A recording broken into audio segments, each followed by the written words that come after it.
If you want to understand why I left the place I was at, you're going to have to hear the entire story. You won't believe it, of course. Your skepticism means nothing, because when I say that night on the bayou has been with me ever since, in my mind, in my thoughts, and sometimes even my dreams. It exists as a disturbing memory that I cannot shake away. That will never go away, just as long as I live. It will be one of those things so terrifying that it'll still be just as keen in my mind on my deathbed as it was the day it occurred. But whether or not you believe me, I'll tell it to you anyway. It's not only to serve as a warning, a plea of caution, if you ever find yourself near the swamps late at night. At the time, I was working at a shitty little fast food place. The only thing worse than working at a shitty fast food place is working a shitty fast food place on the night shift, by yourself, and without a vehicle. Especially when you just so happen to live in the heart of rural Louisiana. Such was my case so many years ago, the night this event happened to me. During this time, I lived quite a few miles away from the restaurant I worked at, and due to my lack of a vehicle, or any access to public bus system, I was dependent on others for my transportation to and from work. One night, after a busy evening of serving customers, I closed the store and locked up the restaurant. When I phoned for my ride, nobody answered. Now, I'm not here to throw a pity party, but I can't help but express the anger at the fact that the person who drove me to and from work was my roommate, who had a car but no fucking job. I was basically the only person in our house who was paying the rent at the time, and this loser had the carelessness to fall asleep, leaving me with no fucking option but to walk. Again. This was not the first time this has happened. The first time, it took me an hour and a half to get home, walking briskly, and to those of you who have never been to rural regions of Louisiana, you have no clue. Here we have what is called a bayou. It's basically a swamp. Thick, murky, moist, fog-laden, mosquito-swarming, gator-infested, crappy-smelling swamp, with thick, tall grass, cattails, cypress trees, and heaves of pond scum. And I just so happened to live on the bayou, all the way down a long dirt road with hardly any street lights and a thick swamp on both sides of the road. There was no side roads, and the houses down that street was separate sometimes by more than a quarter mile. It's not merely spooky walking down this road at night. It's fucking terrifying.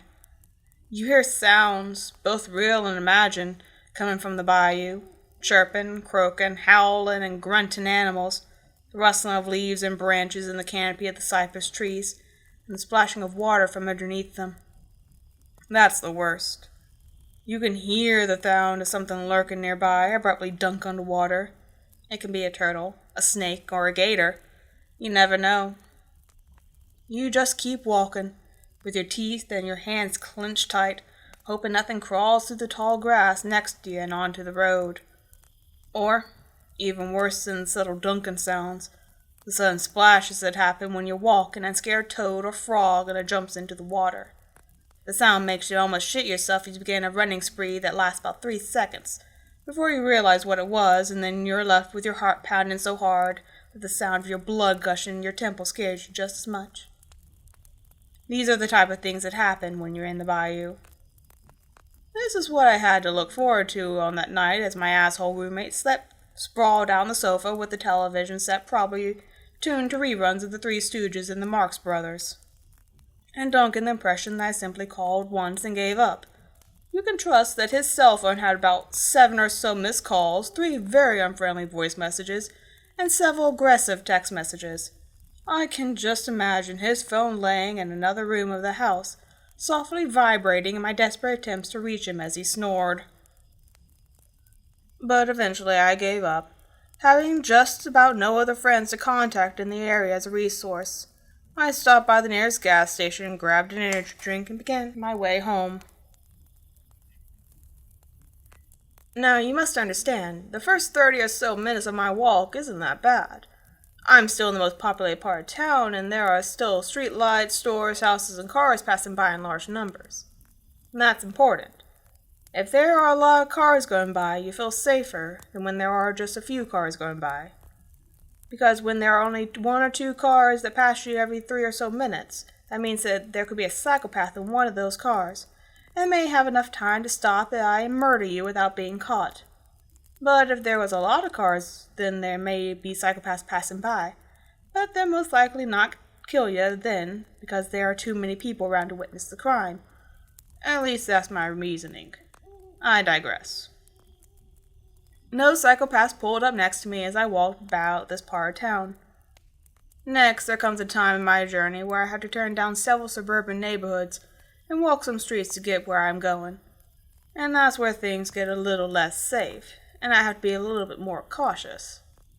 There's less traffic down these roads, and you never know when some punk or gang might be hanging out in some empty lot or house, who might mess with you, try to pick a fight, or mug you, or just take an empty bottle of malt liquor and bash your skull in. As an initiation ritual or something.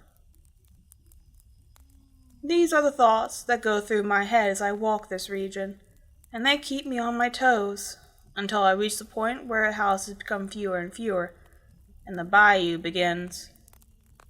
This is where the dirt road leading to my house is, and that's where I find myself this night, on foot. I look down the narrow road, and you can only see so far before it fades into misty darkness.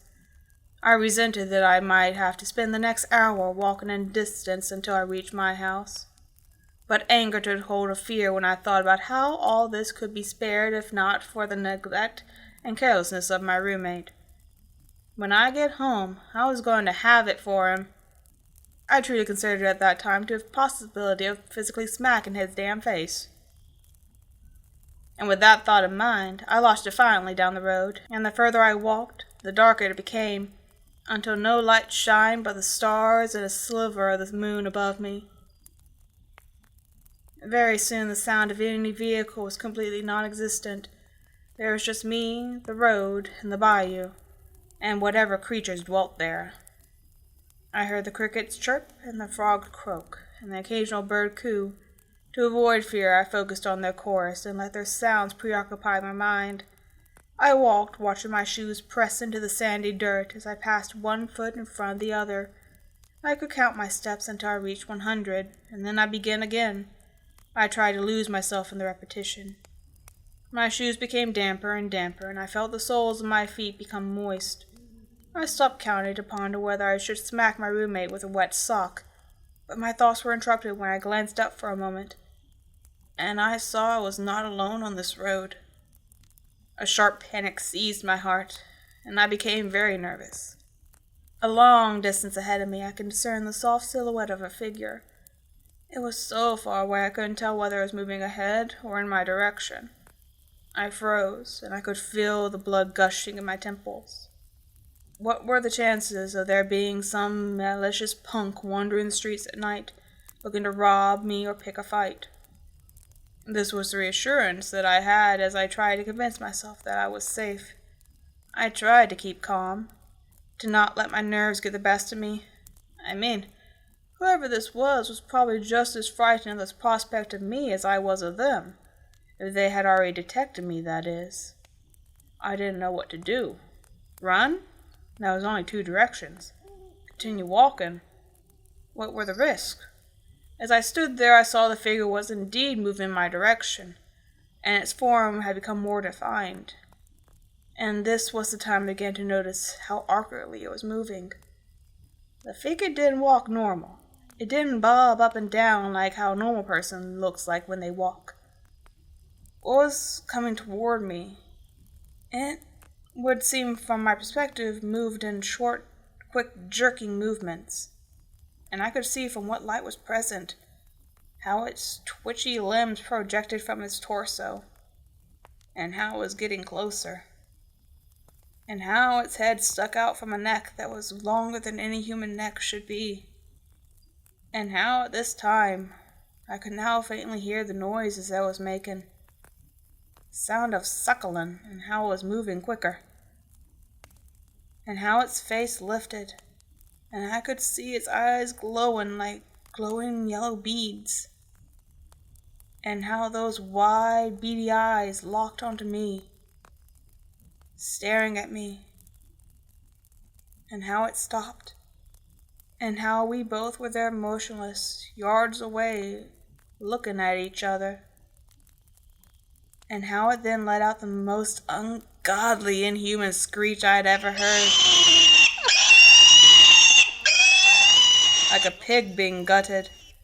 It squealed violently, and the sound resounded through the bayou, and the chirping and the croaking of crickets and frogs stopped. Everything stopped. And the rumbling and the humming was all that could be heard afterwards. The rumbling and the humming of a vehicle ahead, a vehicle speeding toward us, tires racing loudly. The thing in front of me hunched over and turned to see the headlights beaming our way. It hissed, getting down on all fours only to pause for a moment to turn back toward me, gawking at me with its wide eyes, before crawling hastily into the swamp. The vehicle that squared the thing away was my roommate's car. He never saw it, whatever it was, and I never wanted to see it again.